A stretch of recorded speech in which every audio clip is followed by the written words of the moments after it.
বন্ধুরা শুভেচ্ছা নেবেন, আশা করি সবাই অনেক অনেক ভালো আছেন। তো আবারও চলে এসেছি আপনাদের মাঝে নতুন আরেকটি রিঅ্যাকশন ভিডিও নিয়ে। তো আজকে আসলে আমরা যে ভিডিওটি রিঅ্যাকশন করতেছি তো সেটি হচ্ছে একই গানে কে সারা ইলিয়াস কাঞ্চন বনাম বাপ্পারাজ, আর গানটি হচ্ছে ও সাথী আমার তুমি কেন চলে যাও। তো এই গানটি আসলে খুবই বাপ্পারাজের খুবই জনপ্রিয় একটি গান। আর আমার অন্তরে ছবির এই গানটিও আসলে অনেক জনপ্রিয় একটি গান। তো যাই হোক, আর এই ভিডিওটি রিঅ্যাকশন করতেছি এক্সপ্লেন্ডার মেহেদি ইউটিউব চ্যানেল থেকে। তো অবশ্যই আমি লিঙ্ক দিয়ে দিব ডেসক্রিপশন বক্সে, চাইলে আপনারা সেখান থেকেও দেখে নিতে পারেন। তো আর কথা না বলে চলুন আমরা ভিডিওটি রিঅ্যাকশন করা শুরু করে দিই। ও সাথী আমার তুমি কেন চলে যাও, ও গো সাথী আমার তুমি কিছু বলো না। বাংলা সিনেমার ইতিহাসে কিছু গান আছে যেগুলো শুধুমাত্র গান নয়, দর্শকদের হৃদয়ে এক টুকরো অনুভূতি। শুধু সেই গানটা আমার বুকের মাঝে আজও রয়ে গেছে। কোথাও সেই গান বা তার সুর শুনলে দৃশ্য আমি পাগল হয়ে যাই।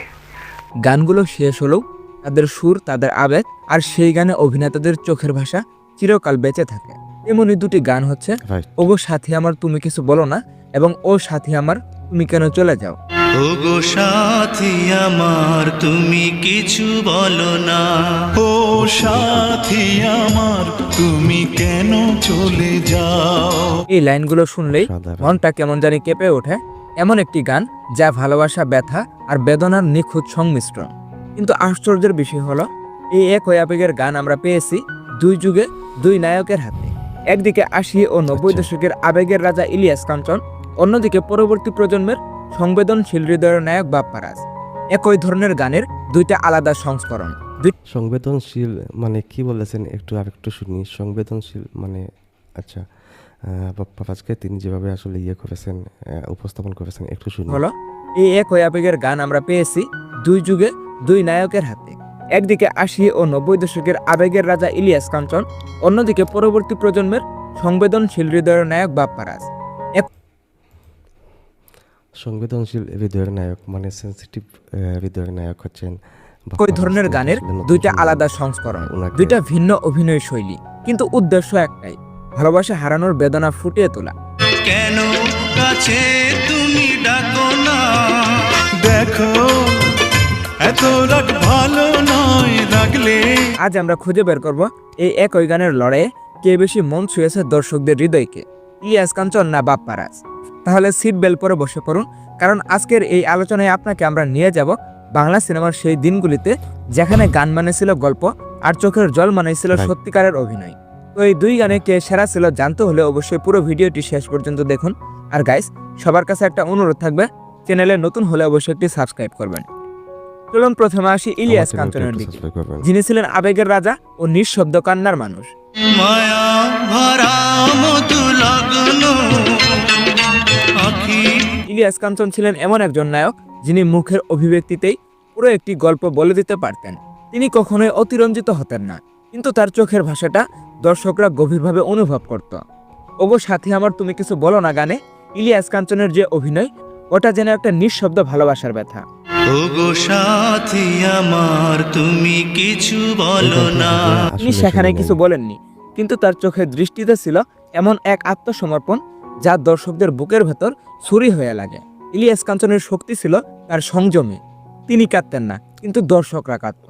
তিনি কষ্টের দৃশ্যে নিজেকে সংবরণ করতেন, কিন্তু তার নীরবতা আর তার দমবন্ধ হাসি সবকিছু মিলিয়ে এমন এক অভিনয় সৃষ্টি করত যা সময়ের সীমানা পেরিয়ে আজও দর্শকরা মনে রাখে। কত কথা দুই চোখেতে, কত আশা এই বুকেতে। এই গানটিতে তার শরীরী ভাষা, চোখের কোণে জল আর নিঃশব্দে মাথা নিচু করার ভঙ্গি সবকিছুই বলেছে একটাই কথা, ভালোবাসা শেষ হয়নি, শুধু দূরত্ব বেড়েছে। বন্ধু তুমি আর মান করো না, ও গো সাথী আমার। এটাই এই ইলিয়াস গানটি আসলে কাঞ্চনের তিনি ম্যাজিক। কোথায় ছিল? তিনি এই গানটি দর্শকদের শুনলাম না। আবেগে স্পর্শ করতেন, সংলাপ দিয়ে নয় বরং নীরবতা দিয়ে। ও গো সাথী আমার তুমি কিছু বলো না। এবার আসি বাপ্পারাজের দিকে, যিনি ছিলেন অনুভূতি, গভীরতা এবং আধুনিক ব্যথার প্রতিচ্ছবি। না না ভেঙো না আমার মন, আমি বাপ্পারাজ একটু অন্যরকম। তিনি এমন এক নায়ক যার অভিনয়ে আবেগটা একটু আধুনিক আর অনুভূতিটা একটু বেশি বাস্তব। যখন তিনি ও সাথী আমার তুমি কেন চলে যাও গানে অভিনয় করেন, তখন তার সময়ের বাস্তবতা ছিল। ও সাথী আমার তুমি কেন চলে যাও, কি দোষ করেছি। তার চোখে কষ্ট আছে, মন কিন্তু ছুঁয়ে সেটা যায় একটু এই ভেতরে গানটি। চাপা। একটা মৃদু শান্ত রাগ, একটা অসহায় ছোঁয়া, যা নতুন প্রজন্মের দর্শকদের অনুভূতির সঙ্গে মিলে যায়। বাপ্পারাজের মুখে কষ্ট রাখা আছে, কিন্তু তিনি কাঁদেন না। তিনি চুপ করে তাকিয়ে থাকেন, যেন প্রশ্ন করছে, তুমি কেন গেলে, আমার কি দোষ ছিল।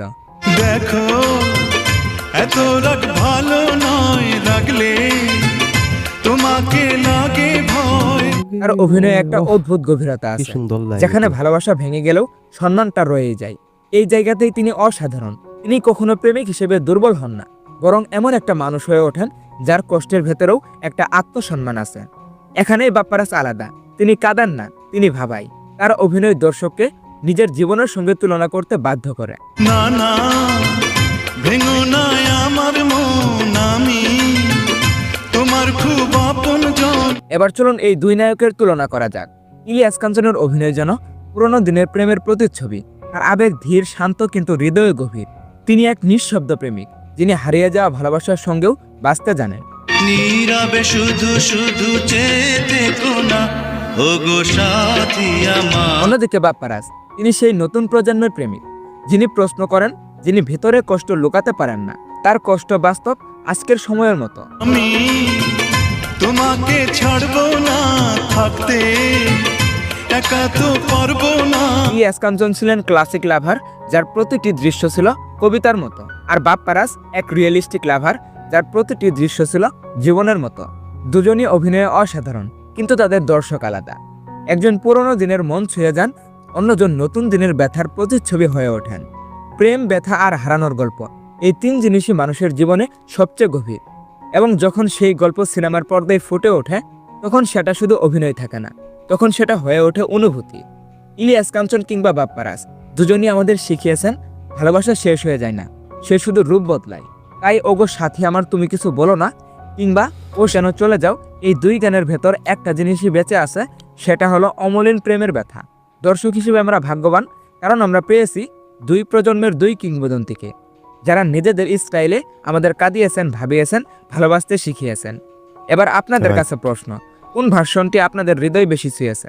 ইলিয়াস কাঞ্চনের নীরব ব্যথা নাকি বাপ্পারাজের সংবেদনশীল দৃষ্টি? তা অবশ্যই কমেন্ট বক্সে জানাতে ভুলবেন না। তো দেখা হবে নতুন কোনো ভিডিওতে। টেক কেয়ার, আল্লাহ হাফেজ।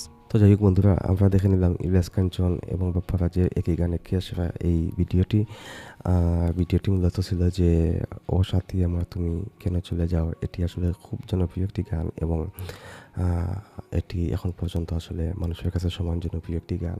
গানটি খুব পরিচিত গানও। আর এটি হচ্ছে আমার অন্তরে তুমি মুভির গান। এই গানটি আসলে সম্ভবত দুইটি ভার্সনে আছে, সম্ভবত শাবনূর এবং বাপ্পারাজের ছোটোবেলার এবং তারপরে যখন বড় হয়ে আবারও গান। তো গানটি আসলে সেই সময় থেকে এখন পর্যন্ত আসলে অনেক জনপ্রিয় এবং অনেকবার শুনেছি। এবং অন্যদিকে ইলিয়াস কাঞ্চনের যে গানটি দেখিয়েছেন, তো আসলে এই গানটি আগে কখনোই দেখি নাই। আসলে ইলিয়াস কাঞ্চনের ছবি অনেক কম দেখা হয়েছে, বিশেষ করে 96-97 সালের আগে উনি যে ছবিগুলো করেছেন অনেকটা কম দেখা হয়েছে, যার কারণে আসলে ওনার গান সম্পর্কে, আগের গান সম্পর্কে আসলে এত কিছু জানা নেই। তো যাই হোক, আসলে আজকে এই ভিডিওর মাধ্যমে প্রথমত আমি জানতে পেরেছি যে এই একই সুরে আসলে ইলিয়াস কাঞ্চনের একটি গান ছিল এবং পরে মানে বাপ্পারাজের যে গানটি সেটি তো মানে সেটি তো আমরা সবসময় আসলে দেখে আসছি এবং দেখেছি, অসংখ্যবার দেখেছি। তো যাই হোক, আসলে এই ভিডিওর মাধ্যমে জানতে পেরেছি যে একই সুরে দুটি গান। তো গানটি তো প্রায় সুর প্রায় এবং গানটির সুর এবং কথা প্রায় কাছাকাছি এবং অভিনয়ের ব্যাপারে আসলে দুজনই ভালো অভিনেতা।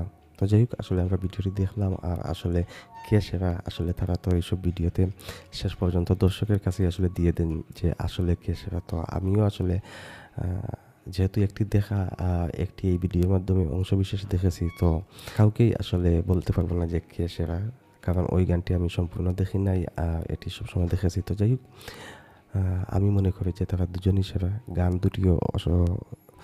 গান দুটিও সেরা এবং তারা দুজনের অভিনয় সেরা। আর তাছাড়া আপনারা আসলে মানে বিচার করবেন যে আসলে কে সেরা। তো যাই হোক, আসলে ভিডিওর লিঙ্ক ডেসক্রিপশন বক্সে দেওয়া আছে, চাইলে আপনারা সেখান থেকেও দেখে নিতে পারেন। আর আজকে এ পর্যন্তই, ভালো থাকবেন, আল্লাহ হাফিজ।